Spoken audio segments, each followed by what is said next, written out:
बिस्मिल्लाहिर्रहमानिर्रहीम। व्यूअर्स, मैं जाहिद असगर, आप हमारा यूट्यूब चैनल देख रहे हैं। आज हम बात करना चाहते हैं रिगार्डिंग डिफरेंटली एबल्ड पर्सन्स इन पाकिस्तान।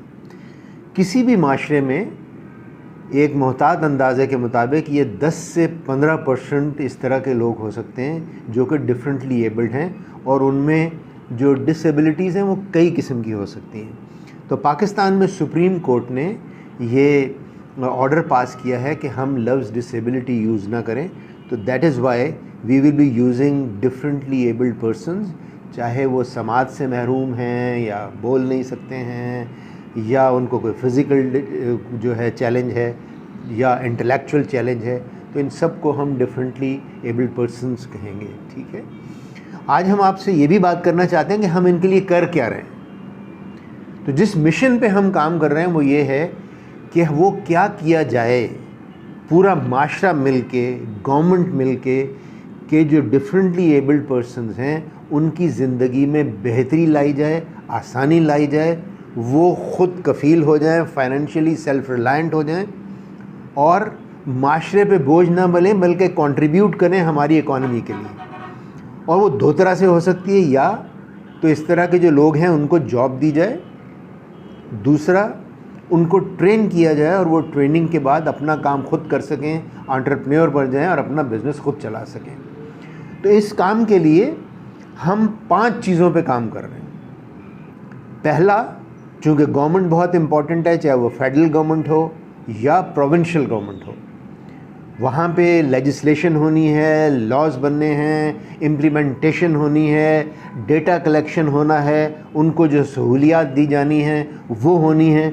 तो इसलिए हम गवर्नमेंट के साथ, चाहे वो गवर्नमेंट के दूसरे इदारे हैं या फेडरल गवर्नमेंट है, for example president of Pakistan, उनके ऑफिस के साथ we are trying to closely liaise और इनके जो मामलात हैं उनको उनकी उजागर किया जाए, ताकि प्रोविंशियल गवर्नमेंट या इनके इदारे एंड फेडरल गवर्नमेंट जो सहूलियात इनको देनी है उस लिहाज से लेजिस्लेशन हो और उस पर अमल किया जा सके, डेटा कलेक्शन हो। दूसरा, वी आर वर्किंग कि भाई जो NGOs हैं या गवर्नमेंट के वो इदारे हैं जो जहाँ पे ये बच्चे होस्ट होते हैं वो क्या करें, ताकि किस तरह की उनको ट्रेनिंग दी जाए, तालीम दी जाए, ताकि उन बच्चों को ऐसा कर दिया जाए कि वो माशरे में फाइनेंशियली सेल्फ रिलायंट हो सकें। तो हम ऐसे इदारों के साथ भी काम कर रहे हैं ताकि उनकी कैपेसिटी बिल्ड करें, ताकि वो प्रोडक्ट दें जो कि मार्केट को चाहिए। मार्केट ड्रिवन ट्रेनिंग भी हो और एजुकेशन भी हो। तीसरा, ये बच्चे जो पढ़ लिख गए या जिन दोस्तों ने वोकेशनल ट्रेनिंग ले ली, अब नेक्स्ट चैलेंज ये है कि उनको ऑर्गेनाइजेशंस में जाने के लिए तैयार करना कि ऑर्गेनाइजेशन उनसे चाहती क्या है, वो KPIs क्या हैं, जॉब क्या करनी है उन्होंने, उनसे वो डिमांड क्या है और एथिक्स वो कौन सी हैं जिस पे उन्होंने काम करना है। या जो ऑर्गेनाइजेशन के अंदर जाते हैं तो वो जो है KPIs क्या हैं, की परफॉर्मेंस इंडिकेटर्स क्या हैं, जो कि ऑर्गेनाइजेशन चाहती है कि ये अचीव करें।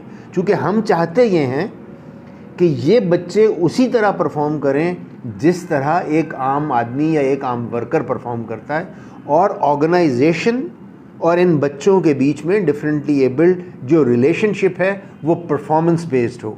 यानी जब नौकरी दी जाए तो जो है कॉम्पिटेंस को देखा जाए कि स्किल लेवल क्या चाहिए, उसके हिसाब से उन बच्चों को उन जॉब के लिए तैयार करके इन ऑर्गेनाइजेशंस को दिया जाए और उनको ये समझा दिया जाए कि आपने परफॉर्म क्या करना है, ताकि रिलेशनशिप लॉन्ग टर्म हो, बच्चे भी खुश और ऑर्गेनाइजेशन भी खुश।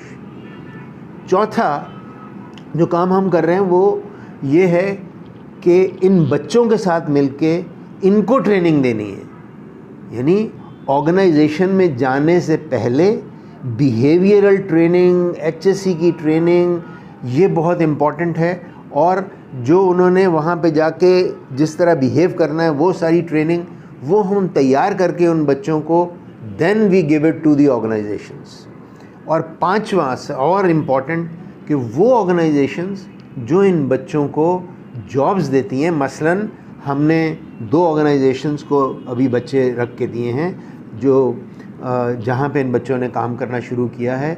एक है थल इंजीनियरिंग, उनके 2 प्लांट्स हैं, दोनों पे ये बच्चे बहुत अच्छी तरीके से काम कर रहे हैं। और दूसरा है आर्टिस्टिक डेनिम मिल्स, ADM, वहाँ पे भी ये बच्चे तैयार करके दिए हैं।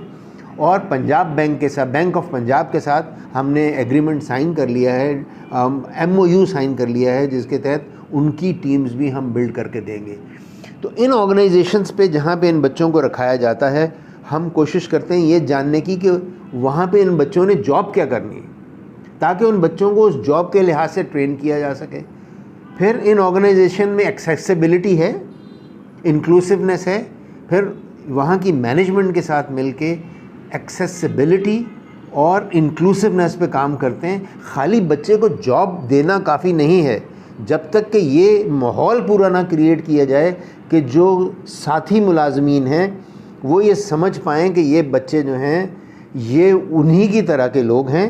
गो के अगर एक बच्चा समाज से महरूम है लेकिन वो सारे काम कर सकता है जो दूसरे लोग करते हैं, तो जो इंक्लूसिव इन्वायरमेंट क्रिएट करने के लिए भी इन ऑर्गेनाइजेशंस के साथ काम करते हैं। तो हम कहना ये चाहते हैं कि ये खाली वो इदारे जो इन बच्चों को जॉब्स देते हैं, या गवर्नमेंट या हम जैसे बाकी लोग, ये खाली उनके बस की बात नहीं है। पूरे माशरे को, पूरे पाकिस्तान के लोगों को, जो अल्लाह ताला ने जिसको नवाजा है, उनको इस मामले में काम करना पड़ेगा, ताकि हम इन डिफरेंटली एबल्ड पर्सन्स जो हैं उनको ज़िंदगी में फ़ाल मुकाम दे सकें और वो फ़ाल हों, फाइनेंशियली सेल्फ़ रिलायंट हो जाएं। एक बात हमें और भी याद रखनी चाहिए कि ये खाली इन बच्चों का इसमें कोई कसूर नहीं है। हमें ये भी याद रखना चाहिए कि जैसे जैसे इंसान अपनी उम्र में बड़ा होगा तो वो डिसेबिलिटीज़ उनमें भी आ सकती हैं। किसी को एक्सीडेंट हो जाए उसमें भी डिसेबिलिटी हो सकती है। तो कुछ लोग पैदाइशी होंगे, कुछ लोग माशरे की वजह से होंगे, कुछ बीमारियों की वजह से होंगे। तो दैट इज़ वाई जो तखमीना है कि 10 से 15% किसी भी मुल्क में इस तरह के लोग हो सकते हैं, that is why the number is so high. और हमें सबको मिलके ये काम करना होगा कि ये 10 से 15% सारे लोगों को हम इंक्लूसिव कर लें, माशरे का हिस्सा बना लें और वो कंट्रीब्यूट करें। और बहुत ही कम तादाद ऐसे लोगों की होगी जो सिर्फ जिनका हमें ख्याल रखना पड़ेगा।